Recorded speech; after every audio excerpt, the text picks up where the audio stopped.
По 32 точки на дневен ред на 44-та седница на Советот на Битола се расправаше денеска. Трите точки: планот за работа за 2016, финансиската програма за јавна чистота и за јавни зелени површини на ЈП Комуналец се дискутираа меѓу власта и опозицијата. Првото излагање на успешно работење беше од страна на ВМРО ДПМН, на што возврати од СДСМ дека нето приходите на предпријатието се многу големи и истите треба да се трошат во наменски расходи. Ако се во минус, оти се во минус, ако се во позитива, оти се во позитива. Очигледно краја не ви се наоѓа. Ама не и се. Од годините кои изминаа можеме да заклучиме дека плановите за работа на јавните предпријатија не се само формалност на хартија. Тие се реални планови. Еве, јас имам денес еден предлог и би сакала некоја од нив тоа да го изнесе од оваа говорница и ќе биде поддржано едногласно. Јас би сакала да предложам, кога веќе толку е се совршено во Комуналец, еве предложете намалување на сметките на Комуналец за 50%. Дискусијата продолжи со прашања кон директорот на Комуналец. Пред една недела биравте синдикален лидер во вашето јавно предпријатие, се бираше синдикален лидер. Дали ресурсите на вашето јавно предпријатие беа користени да бидат земани од дома вработените да гласаат за одредена личност која што вие им ја наметнавте? Изборот на нов синдикален лидер таму во нашата институција се одвиваше од 7 часот до 14 часот во работно време. Тоа и работното време на ЈП Комуналец. Сите беа уредно поканети, известени, сите од вкупно број на 253, јас имам информација дека се одзваја околу 220. Човекот кој што беше реизбран имаше околу 60% од тие што гласале на тоа. Мислам, информацијата ви е грешна. Навистина немаше никаков притисок, ни политички, ни од моја страна. СДСМ обвинија за селективна работа на јавно предпријатие.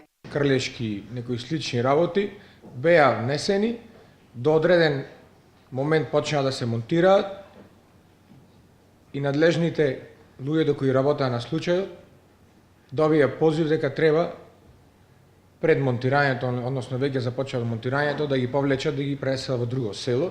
Значи, ова е еден пример дека предпријатието работи селективно и по желба. Значи, испративме екипа да ги постават. Им беше обеќано на нивно барање во Поешево.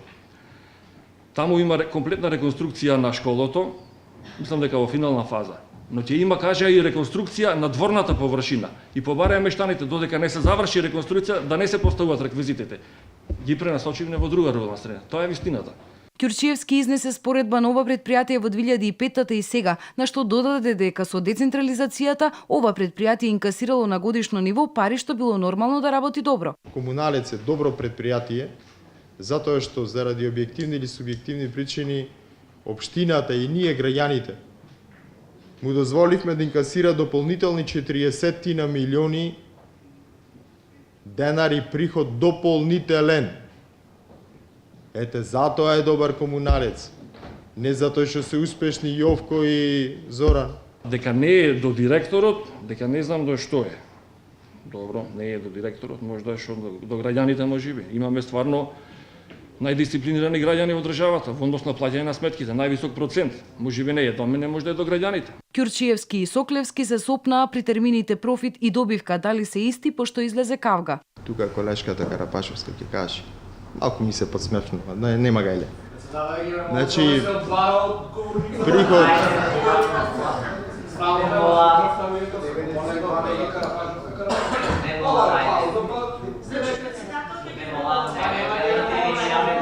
Значи, колегата Михајловски, ама ичне ми е гајле шо збора, а ако му смета, може да си излези.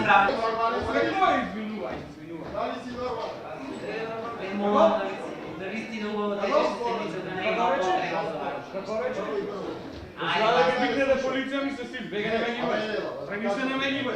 Слателке, обезбедување викне да сакаме на те. По паузата, за да се смират страстите, трите точки на Комуналец за 2016 беа усвоени со гласовите на мнозинството.